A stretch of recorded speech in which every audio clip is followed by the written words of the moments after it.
የኦሮሞ ነጻነት ግንባር ኦነግ ምርጫ ቦርድ የሚፈቅድለት ከሆነ በቀጣዩ ሀገራዊ ምርጫ እንደሚወዳደር አስታወቀ።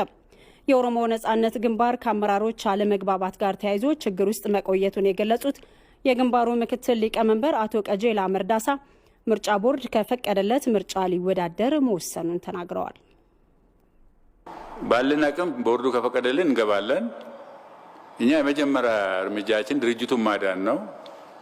ድርጅቱ እንዳይፈርስ እሱ ላይ ነው ትኩረታችን ያደረግነው። እርግጥ ነው ለ7-8 ወራት ስለ ምርጫ ማሰብ ስለ ሌላ ነገር ማሰብ የማይቻልበት ሁኔታ ላይ ፈታኝ ሁኔታ ውስጥ ስለነበር ምርጫ ውስጥ ገብተን ጥሩ ውጤት እናመጣለን የሚል ግምት የለንም። ምክንያቱም የነበርንበት ሁኔታ በጣም ከባድ ነው።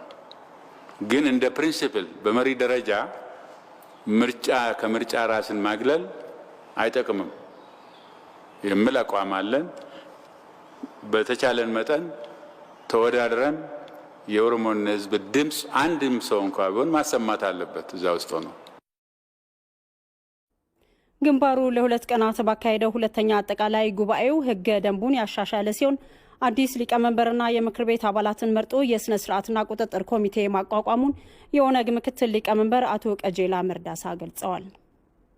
ህገ ደንቡን አሻሽሏል። ብሔራዊ ምርጫ ቦርድ በጠየቀን መሰረት አሻሽለናል ህገ ደንቡን። እንደገና ደግሞ ያለፍንበትን ችግሮች ሁሉ ሪፖርት አድርገናል። ከዛ ደግሞ አመራር መርጠናል ማለት ነው። አመራር የብሔራዊ ምክር ቤት የሚባለው የሴንትራል ኮሚቴ ኢኩቫለንት የሚሆነውን እሱን ደግሞ መርጠናል። በነጋታው ደግሞ ሴንትራል ኮሚቴ ተቀምጦ ሊቀመንበሩን ሁለት ሊቀመናብርትን መርጦ ሌላ ደግሞ የስነ ስርዓትና ቁጥጥር ኮሚቴ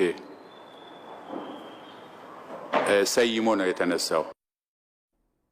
እንደ ሪፖርተራችን ሩት ወርቁ ዘገባ ኦነግ አቶ አራርሳ ቢቂላን ሊቀመንበር አድርጎ መርጧል።